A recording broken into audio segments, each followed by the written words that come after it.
Hello, welcome to the session on Epicureanism.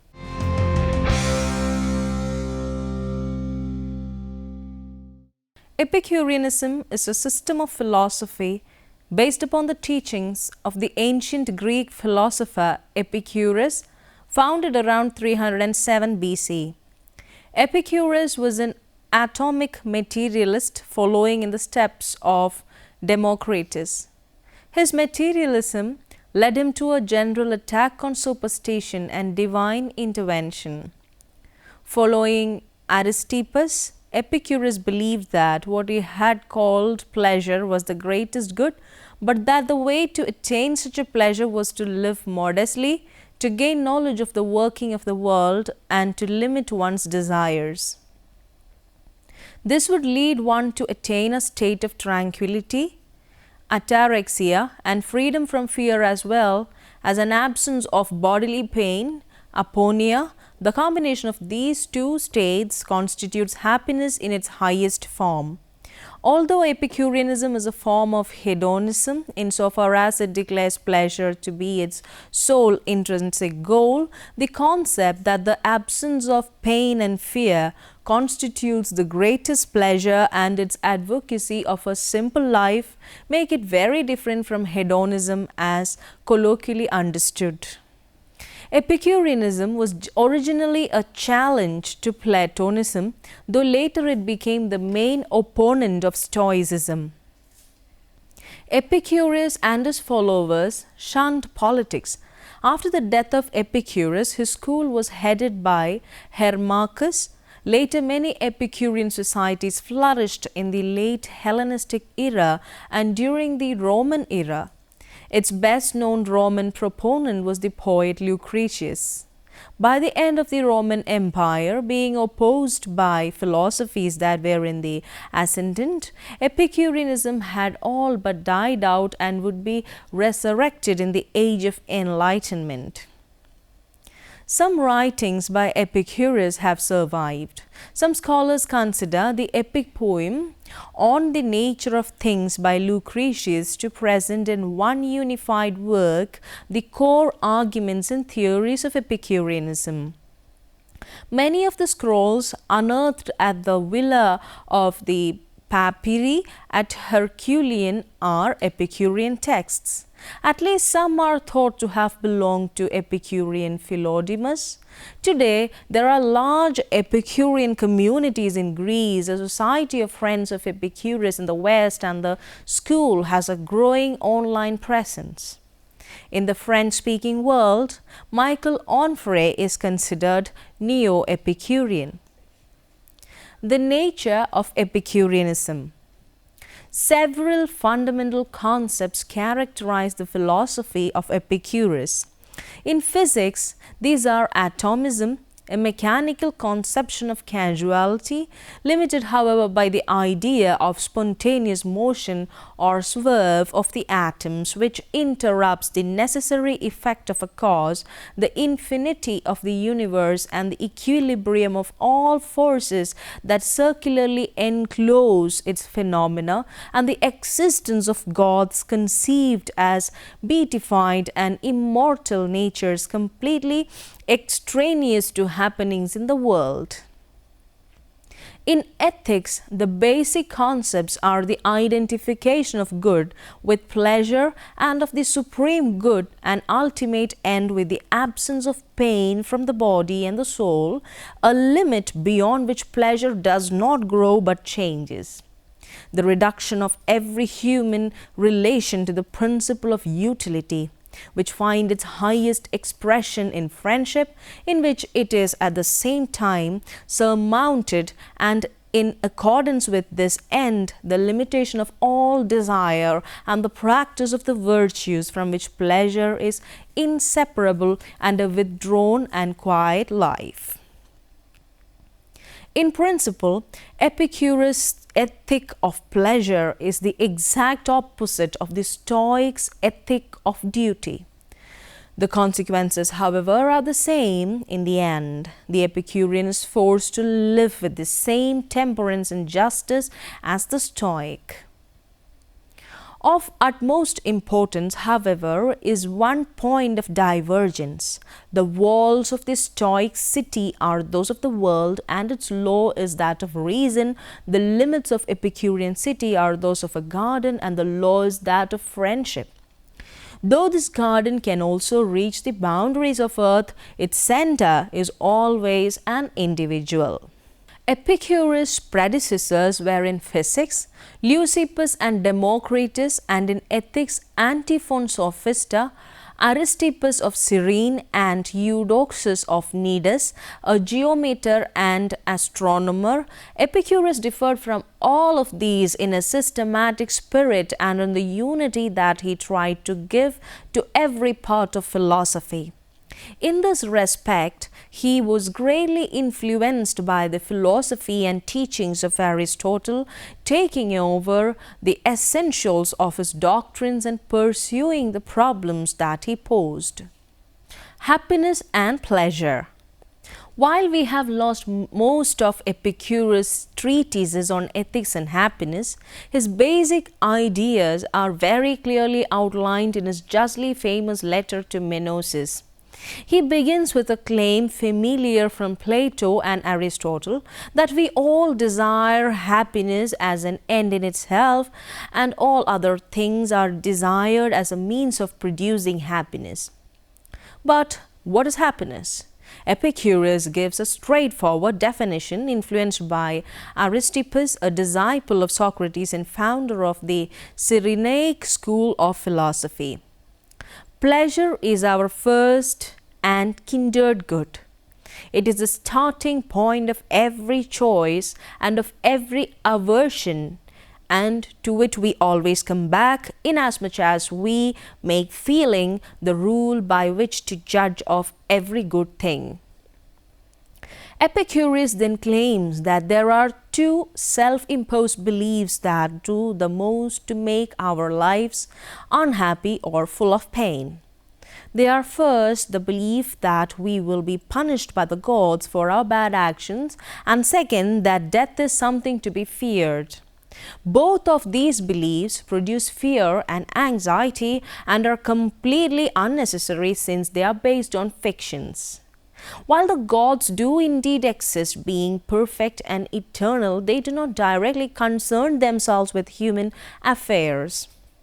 As such, we have no need to fear any punishment from them, nor do we need to spend time in laborious acts of pious worship.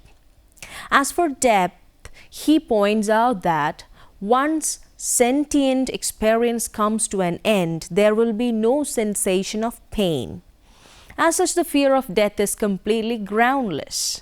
Indeed, he sounds curiously like a Zen master when he writes, "Death is meaningless to the living because they are living, and meaningless to the dead because they are dead." Epicurus makes an important distinction between necessary and unnecessary desires. Necessary desires are those which are necessary to produce happiness, such as desiring to get rid of bodily pain or desiring a state of inner tranquility. He writes that the end of all our actions is to be free from pain and fear, and once this is obtained, the tempest of the soul is quelled. Only when we are in pain do we feel the need to seek pleasure, a need which inevitably only produces greater pain. In order to get rid of this pain-pleasure-pain cycle, we need to cultivate a mindset in which there is no pain. Thus, the aim is not the positive pursuit of pleasure as it was for Aristippus. The aim is rather the attaining of a neutral state, which is best described as peace of mind or even emptiness, to use a Buddhist expression.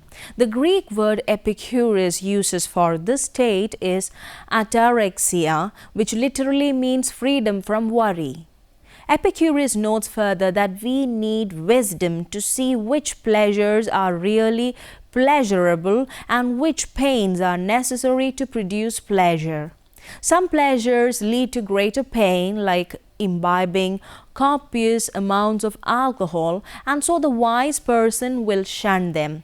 On the other hand, certain pains like sadness can lead to an appreciation for life or compassion, which are highly pleasurable states. We should not therefore get rid of all negative emotions, but only those that lead to unnecessary pains. This, by the way, is also one of the main conclusions that positive psychologist Ed Diener outlines in his latest research on the empirical basis of happiness. Another one of the main conclusions of recent research on happiness concerns the limited role that external conditions play in making one happy. It has been founded that income, marriage, good looks, even winning the lottery only have a small impact on one's lasting happiness. Epicurus anticipates this with his claim that the greatest secret to happiness is to be as independent of external things as possible. Being content with the simple things in life ensures that you will never be disappointed. If you put your stock in unnecessary pleasures like costly luxuries and food, you will be, first of all, upset when you lose these things, secondly, anxious to obtain them, and thirdly, continually pushed onwards towards greater luxuries and hence greater anxiety and disappointment. In keeping with this sentiment, Epicurus disparages the crass hedonism which emphasizes physical pleasure and instead claims that the philosophical pursuit of wisdom with close friends is the greatest of pleasures.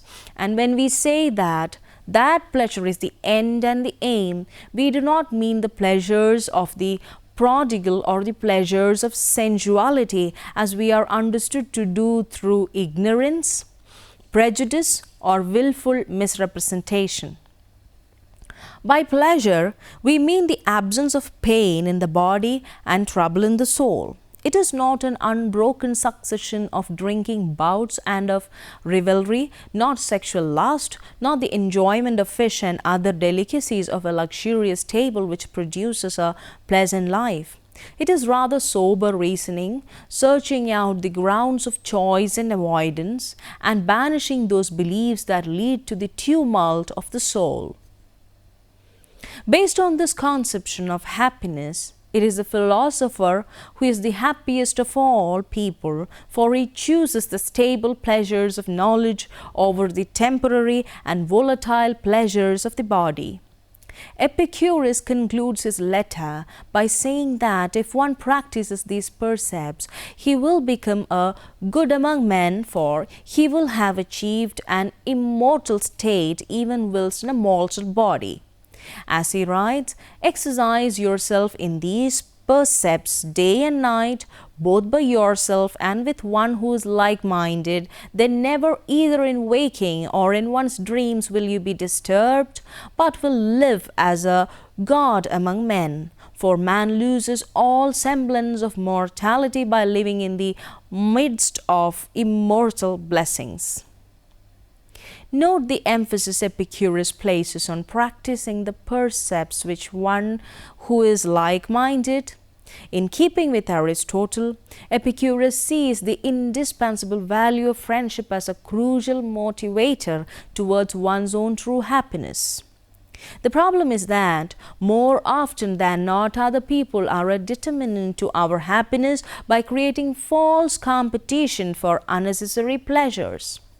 The solution to this is to remove oneself from ordinary society and to create a special commune where you interact only with those fellow like-minded pursuers of wisdom. In creating this vision, Epicurus no doubt influenced many utopian thinkers from Thomas More to Karl Marx who pinned their hopes of happiness on a complete change in the social relations that form the fabric of who we are as human beings. The Epicurean life. Epicurus placed an extremely high value on friendship. Or saying with rather a more poetic flair than is, Epicurus' custom runs, Friendship goes dancing round the world, announcing to all of us to wake up to happiness. Epicurus held that a wise man would feel the torture of a friend no less than his own and would die for a friend rather than betray him, for otherwise his own life would be confounded. These are powerfully altruistic sentiments for a philosopher who posits as the unique goal in life happiness based on freedom from physical pain and mental anxiety. Epicurus could justify such an attitude by the same prudential calculus that he uses to argue in favor of living justly. Only by living in such a way that loyalty to friends is perceived to be a consummate value will one be able to feel secure in one's friends and thus maximize one's felicity. Yet, this does not seem quite what Epicurus means when he says that friendship or love had its beginning as a result of utility, but is to be chosen for its own sake. The question is further complicated by the report in Cicero's On Moral Ends that there was a difference of opinion concerning friendship among later Epicureans. Since human beings were originally social and only later learned to form alliances and compacts, it is possible that Epicurus means to say that this capacity for friendship arose out of need, but that once the capacity for such feelings was acquired, feeling them came to be valued in itself. The argument would be similar to the modern idea that altruism could have developed as a result of natural selection, but the evidence does not permit a firm conclusion on its matter. When Epicurus spoke of friendship, he may have had at least partly in mind specifically the relationship among his followers who seem to have thought of themselves as friends. Epicureans were encouraged to form communities and to observe certain rituals, although most of these practices, such as the celebration each month of the day on which Epicurus was born, or wearing rings bearing an image of Epicurus, may have originated after the founder's death. The Epicureans paid attention to problems of pedagogy as well as laying out the best way to correct the ideas of people new to the school and its community without cajoling or discouraging them. It must be remembered that Epicurus understood the task of philosophy first and foremost as a form of therapy for life, since philosophy that does not heal the soul is no better than medicine that cannot cure the body. A life free of mental anxiety and open to the enjoyment of other pleasures was deemed equal to that of the gods. Indeed, it is from the gods themselves, via the simulacra that reaches from their abode, that we derive our image of blessed happiness, and prayer for the Epicureans consisted not in petitioning favors but rather in a receptivity to this vision. Although they held the gods to be immortal and indestructible, human pleasure might nevertheless equal divine, since pleasure, Epicurus maintained, is not augmented by duration. Pleasure experienced by a human being, completely free of mental distress and with no bodily pain to disturb him or her, is at the absolute top of the scale, nor is such pleasure difficult to achieve. It is a mark precisely of those desires that are neither natural nor necessary that they are hard to satisfy. Epicurus was famously content with little, since on such a diet a small delicacy is as good as a feast, in addition to which it is easier to achieve self-sufficiency, and the greatest benefit of self-sufficiency is freedom. Epicureanism and religion. Epicureanism emphasizes the neutrality of the gods and their non-interference with human lives, although it did not deny the existence of gods despite some tendency towards atheism. It conceived of the gods as blissful and immortal, yet material, beings made of atoms, inhabiting the empty spaces between the worlds in the vastness of infinite space, too far away from the earth to have any interest in what man was doing. It rejected any possibility of an afterlife, while still contending that one need not fear death. It can be argued that the philosophy of atheistic on a practical level but avoids charge of atheism on the theoretical level, thus avoiding the fate of Socrates, who was tried and executed for the atheism of his beliefs. The paradox of Epicurus is the earliest known description of the problem of evil and is a famous argument against the existence of an all-powerful and providential god or gods.